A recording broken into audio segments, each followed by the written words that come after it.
नमस्कार विद्यार्थी मित्रांनो, एमपीएससी ग्रुप सी 2026 फॉर्म सुटलेला आहे. त्यामध्ये महत्वाचं पद आहे क्लर्क, लिपिक टंकलेखकचं आणि टॅक्स असिस्टंटचं. ह्या पदांसाठी खूप जास्त जागा पण आलेल्या आहे आणि ह्या जागा वाढू पण शकतात. आता मुख्य प्रश्न हा आहे की सर, टायपिंग सर्टिफिकेट ह्या दोन्ही पदांसाठी लागतं का? कुणाला एकच लागतं, कुणाला दोन टायपिंग सर्टिफिकेट लागतात? कितीचं लागतं, कधीपर्यंतचं लागतं? टायपिंग सर्टिफिकेट नसेल तर काय? आणि टायपिंग सर्टिफिकेट काढता येऊ शकतं का? कालावधी आहे का, मिळेल का? या सगळ्या प्रश्नांची उत्तरं तुम्हाला विथ प्रूफ या व्हिडिओमध्ये मी दाखवतो. हा व्हिडिओ शेवटपर्यंत बघा, तुमच्या मित्रांना सगळ्या ग्रुपमध्ये नक्की शेअर करा. नसल्यास काय मुख्य परीक्षा देता येते का, अडचण केव्हा येईल आणि फायदा नुकसान काय होऊ शकतं, थोडक्यात आपण बघूया. पण तत्पूर्वी तुम्ही जर इथे फॉर्म भरणार असाल, आजपासून फॉर्म सुटलेला आहे, काही कारणास्तव अजूनही ती वेबसाईट लिंक ओपन होत नाहीये, पण आज संध्याकाळपर्यंत होऊन जाईल.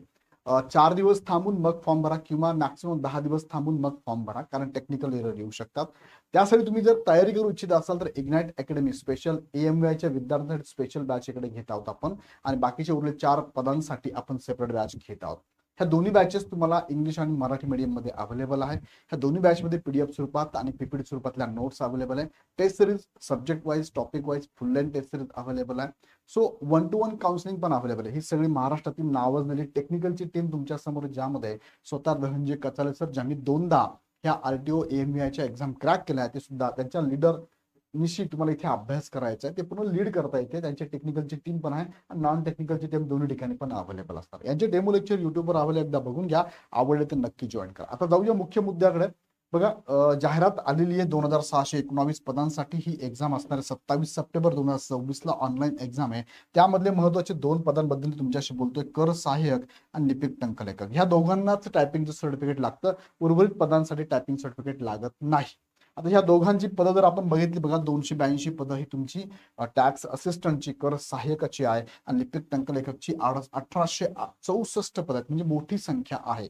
आता यामध्ये आपण बघणार आहोत फॉर्म भरायची सुरुवात बघा 27 जून म्हणजे आजपासून चालू झाली आहे, 17 जुलैपर्यंत असणार आहे. आता यामध्ये प्रश्न बघा काय, टंकलेखनाचं प्रमाणपत्र कुणाला लागणार आहे? कुणाला लागणार, तर इथे त्यांनी दिलेलं आहे, कर सहाय्यक, ज्याला आपण टॅक्स असिस्टंट म्हणतो, ह्या पदासाठी तुम्हाला मराठीचं 30 लागणार आहे, आणि म्हटलं त्यांनी, बघा लक्षात घ्या, आणि इंग्रजीचे तुम्हाला 40 शब्द प्रति मिनिट लागणार. याच्यापेक्षा जास्त चालेल पण कमी असलं चालणार नाही. म्हणजे कर सहाय्यक या पदासाठी दोन्ही लागणार आहे, मराठी इंग्लिश दोघंही लागणार आहे. आणि लिपिक टंकलेखकसाठी दोघांपैकी एक लागणार आहे. म्हणजे कोणतं? एकतर तुमच्याकडे मराठीचं 30 चालेल, किंवा बघा, किंवा शब्द म्हटलेला, किंवा इंग्रजीचं तुम्हाला 40, या दोघांपैकी एक असेल तरी तुम्हाला इथे ह्या लिपिक टंकलेखक 1864 पदांसाठी फॉर्म भरता येईल. इथे मात्र दोघे लागणार आहे. आता हा झाला प्रश्न, काय कधी लागणार आहे, कोणते लागणार आहे.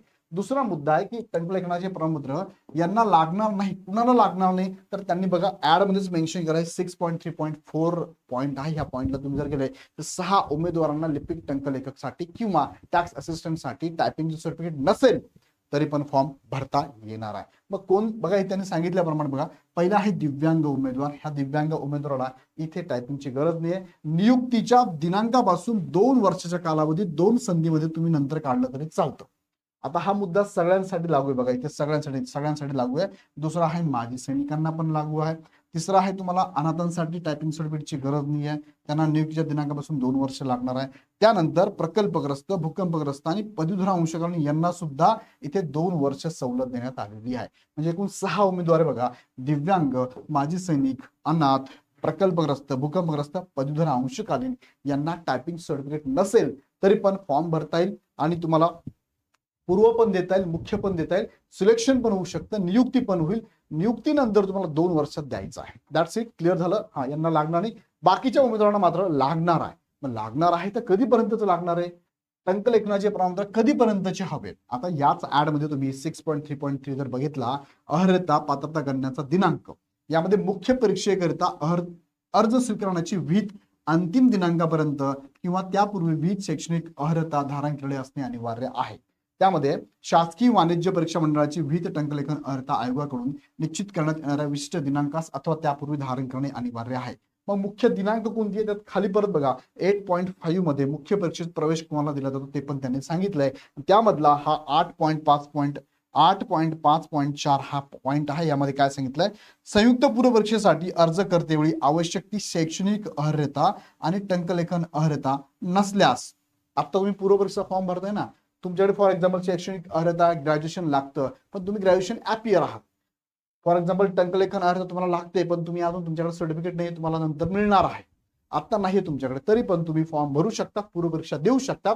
सपोज पूर्वपरीक्षा दिली, मुख्याला तुमचा निकाल लागला, मुख्याला गेलात तुम्ही, तर मग पुढचा मुद्दा तोच आहे की शैक्षणिक व टंकलेखन अर्हता मुख्य परीक्षेकरिता आवश्यक अर्ज माहिती सादर करण्याच्या अंतिम दिनांकापर्यंत प्राप्त केल्यास अशा उमेदवाराला शैक्षणिक व टंकलेखन अर्हता प्राप्त केल्याचा दिनांक नमूद करता येईल आणि तदनंतरच्या कोणत्याही टप्प्यावर पूर्वपरीक्षेच्या अर्जाद्वारे केलेल्या इतर कोणत्याही दाव्यामध्ये बदल करता येणार नाही. म्हणजे मुख्य परीक्षेला तुम्हाला तुमचं ग्रॅज्युएशन ॲपियर असेल तर ते तुम्ही इथे मार्क भरू शकतात आणि पास करून फॉर्म भरू शकतात, आणि टंकलेखन अर्हता म्हणजे टायपिंगचं सर्टिफिकेट पण तुम्ही अपडेट करून मुख्य परीक्षा फॉर्म भरू शकतात. बाकी ठिकाणी काही बदल करता येणार नाही. पहिला मुद्दा. आता ठीक आहे, काही मुलं मुख्य परीक्षेपर्यंत टायपिंग सर्टिफिकेट मिळेल म्हणून आता पूर्व परीक्षेला फॉर्म भरून टाकते, पण अशी कंडिशन सर आम्ही आता भरतो ठीक आहे, पण मुख्यच्या अगोदरपर्यंत आम्हाला फॉर्म भरण्याच्या अगोदरपर्यंत हे टायपिंग सर्टिफिकेट नाही मिळालं तर काय करायचं? सो नो करायचं. मग तुम्ही ह्या पदासाठी तिथे ॲपियर पकडलं जात नाही. म्हणजे मी उदाहरण काय सांगतो, ए नावाचा विद्यार्थी, याच्याकडे टायपिंग सर्टिफिकेट जे आहे ते नाही आहे, त्यांनी पूर्व परीक्षेचा फॉर्म भरला, पूर्व परीक्षा दिली, त्याचं सिलेक्शन झालंय मुख्य परीक्षेला, मुख्य परीक्षेला तो ए नावाचा विद्यार्थी आला आहे, आता त्याला टायपिंग सर्टिफिकेट अपडेट करायचं, पण याच्याकडे टायपिंग सर्टिफिकेट तोपर्यंत मिळालंच नाही, तर मग काय होईल? काहीच नाही. तुम्हाला ह्या दोन पेपरसाठी म्हणजेच कोणत्या टॅक्स असिस्टंटसाठी आणि क्लर्क ह्या पदासाठी तुम्हाला इथे मुख्य परीक्षेला कन्सिडर केलं जाणार नाही. मात्र उरलेले जे 3 पद आहेत त्यासाठी तुमच्या पात्रतेनुसार, सपोज इंडस्ट्रियल ऑफिसर तुम्ही पात्र असू शकतात, तर तुम्ही त्यासाठी विचार केला जाईल, किंवा टेक्निकल असिस्टंटसाठी किंवा AMVI साठी तुमचा विचार केला जाईल, तर त्या पात्रतेत तुम्ही बसत असाल तर, बरोबर की नाही? मग म्हणजे काय प्रॉब्लेम नाही. असं होणार की मग आम्हाला काही आमच्यावर कारवाई होईल का? नाही, कारवाई वगैरे काही होणार नाही, काळजी करू नका. इथं लक्षात. हा, ग्रॅज्युएशनची मुलं पण आहेत सर, आता आमचं ग्रॅज्युएशन तर डिसेंबर जानेवारीपर्यंत नाही संपणार आहे, तेव्हा तर कदाचित मुख्यचा फॉर्म सुटेल, मग आम्हाला त्यावेळेस तर आमचं ग्रॅज्युएशन सर्टिफिकेट येणारच नाही, आम्ही लास्ट इयर आहोत, आमचं जूनमध्ये येईल. मग काय करायचं? ठीक आहे, पूर्वपरीक्षेचा अनुभव घेऊ शकता, एक्झाम देऊ शकतात, फक्त मुख्य तुम्हाला देता येणार नाही, पण याच्यावरती कारवाई सुद्धा काही होत नाही, काळजी करू नका. हा, अडचण काय येऊ शकते, नुकसान काय होऊ शकते, मात्र तुम्हाला मी सांगतो काय होईल. ते मुद्दे तेच आहे माझे. बघा, सुरुवातीला मी टाकले ना ते मुद्दे तेच आहे की काय होऊ शकतं, मग अडचण काय येऊ शकते इथे. बघा, अडचण केव्हा येईल? अडचण केव्हा येईल? तर अडचण केव्हाच येणार नाही. नो एनी अडचण, नो एनी अडचण, बरोबर की नाही? नो एनी अडचण. दुसरं काय, मुख्य परीक्षा देता येईल का? मुख्य परीक्षेला तुम्हाला टायपिंगचं सर्टिफिकेट लागणार आहे, लक्षात घ्या. नसेल तर बाकीच्या एक्झाम देऊ शकतात. नसल्यास काय, तर तुम्हाला मुख्य परीक्षा त्या पदांसाठी कन्सिडर केलं जाणार नाही, उर्वरित पदांसाठी कन्सिडर केलं जाईल. आता फायदा आणि नुकसान काय होतंय ते तुम्हाला लक्षात आणून देतो. हे MPSCने पण, आयोगाने पण थोडं लक्षात घेणं गरजेचं आहे. बघा, हा प्रश्न आहे, मोठा प्रश्न मी टाकलाय. मुख्य परीक्षेचा फॉर्म भरताना टायपिंग सर्टिफिकेट नसल्यास नुकसान कुणाचे आणि कसे होणार मी तुम्हाला थोडक्यात सांगतो. बघा, आता मी तुम्हाला म्हटलं ए नावाचा विद्यार्थी आहे, याला काय केलं, याचं टायपिंग सर्टिफिकेट पूर्व परीक्षेचा फॉर्म भरताना नाहीये, त्याला अलाउड केलं, तो पुढे आला. आता टायपिंग सर्टिफिकेट बद्दल जे बोलतोय तेच तुम्हाला मी बोलू शकतो. अजून काय, ग्रॅज्युएशन ॲपियर विद्यार्थी आहे, काय ग्रॅज्युएशन ॲपियर विद्यार्थी, याच्या बाबतीत पण हे लागू आहे. बघा, तो पूर्व परीक्षा दिली, तो मुख्य परीक्षेला पात्र झाला, इथे पात्र झाला, मुख्य परीक्षा पूर्व देऊन तो मुख्य परीक्षा पात्र झाला. आता मुख्य परीक्षेचा तो फॉर्म भरणार आहे, मुख्य परीक्षेचा फॉर्म भरणार आहे, आणि फॉर्म भरताना त्याला 2 गोष्टी अपडेट करायच्या. पहिलं म्हणजे तो ग्रॅज्युएशन जे ॲपियर होतं ना, ते ग्रॅज्युएशनची डिटेल्स त्याला भरायचे, आणि दुसरं म्हणजे टायपिंग सर्टिफिकेट त्याची पण डिटेल्स भरायची.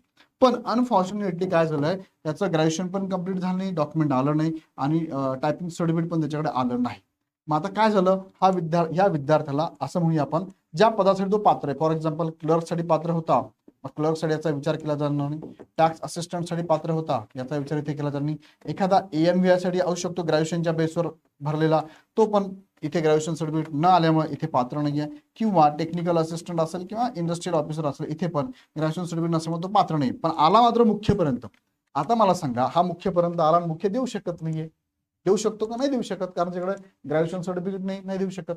हे तर बेसिक रिक्वायरमेंट आहे. टायपिंग सर्टिफिकेट नसेल तर 2च पदे फक्त, क्लर्क, टॅक्स असिस्टंट देऊ शकत नाही, पण बाकी ग्रॅज्युएशन असेल तर देऊ शकतो. पण तुम्ही कंडिशन लक्षात घ्या.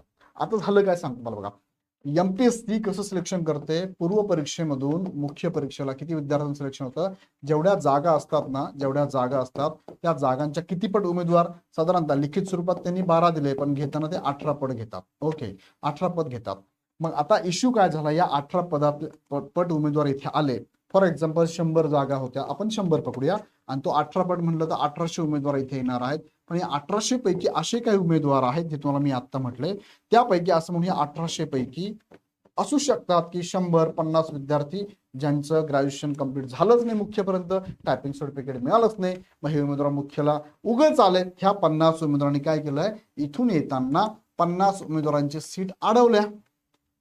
बट अडवल्याच ना, मग त्यामुळे काय असतं जनरली, आता बघा याला कितपत तुम्हाला पटते मला माहित नाही, तुम्ही कमेंटमध्ये टाका. मग पूर्व परीक्षेलाच यांचं टायपिंग सर्टिफिकेट असेल तर फॉर्म भरायला पाहिजे, त्यांनी त्यांचा विचार करायला पाहिजे. मुख्यला जाताना हाय टायपिंग सर्टिफिकेट, याचा विचार मुख्यला करा. याच्याकडे ग्रॅज्युएशन आहे, याचा विचार मुख्यला करा. नाही तर गडबड ही होते, मुख्यला गेल्यानंतर ह्या उमेदवारांनी सीटा अडवून जातात. कारण ते नसते तर कट ऑफ दुसऱ्या विद्यार्थ्याला संधी मिळाली असती, त्याचा कट ऑफ थोडा खाली गेला असता तर अजून एका विद्यार्थ्याला, 2 विद्यार्थ्याला, 10 विद्यार्थ्याला, 50 विद्यार्थ्यांना संधी मिळाली असते. कळत आहे का माझं लॉजिक, मी काय सांगतोय हे पण मला कमेंटमध्ये कळवा.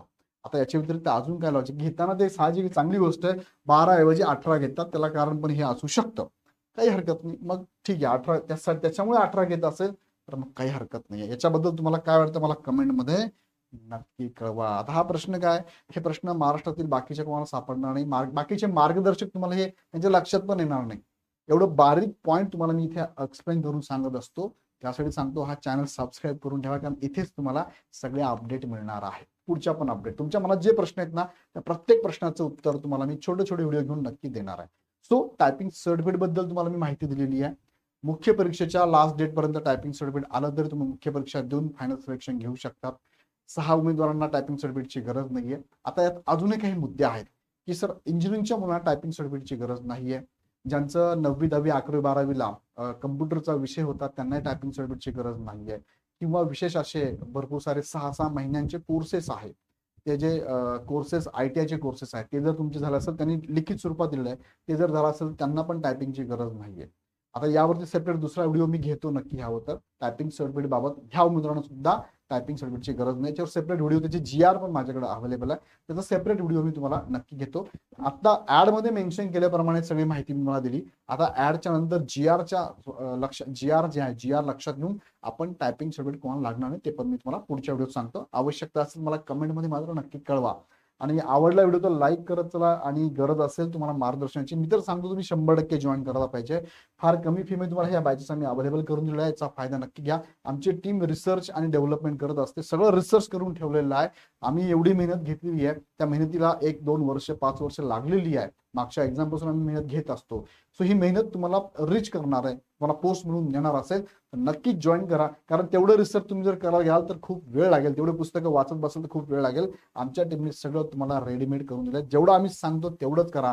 डेफिनेटली तुम्हाला एक पोस्ट तुम्हाला 100% मिळणार आहे. चला, तर अधिक माहितीसाठी तुम्ही या नंबरला कॉल करू शकता.